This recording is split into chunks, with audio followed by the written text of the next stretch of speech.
Kahit lantaran na ang pagmamahala ni Janine Gutierrez at Jericho Rosales sa isa't isa at kainggit-inggit ang pagmamahal na binibigay ni Jericho Rosales kay Janine, ay marami pa rin talaga ang ayaw sa aktor hanggang ngayon para kay Janine Gutierrez. Yung pagiging babaero daw talaga ni Echo ang ayaw nila at hindi daw bagay sa pagmamahal ni Janine Gutierrez. At syempre nakakasakit din talaga sa damdamin ng aktor yung mga ganong sinasabi ng ibang netizens. Nakikita naman din ng madlang people na ginagawa ni Jericho Rosales ang lahat para patunayan lang kung gaano siya kaseryoso at kung gaano niya kamahal si Janine Gutierrez. Nako, lahat naman ng tao dito sa mundo ay dumaan sa iba't ibang nakarelasyon at si Echo ganon din.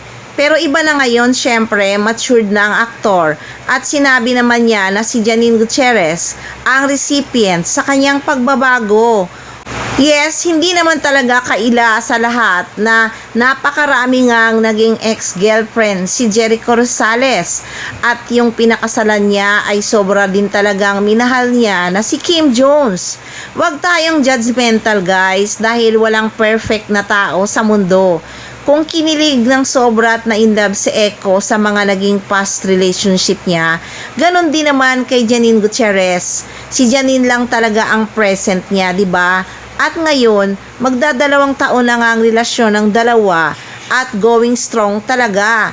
Lalo silang kinikilig sa isa't isa habang tumatagal. Kahit naman hanggang ngayon ay marami pa rin talagang nagkakakrush kay Jericho Rosales at syempre marami pa rin nangangarap na girls na sana nga ay makakita sila ng katulad ni Jericho Rosales. Kaya wag tayong judgmental kay Jericho Rosales guys kasi nga maligayang maligaya si Janine Gutierrez sa piling ng aktor. At ayon din naman talaga sa actress, hindi ba? Si Jericho Rosales talaga ang dream boy niya. Sabi nga ng isang fans, let's cross the bridge when we get there. Just not be judgmental, okay?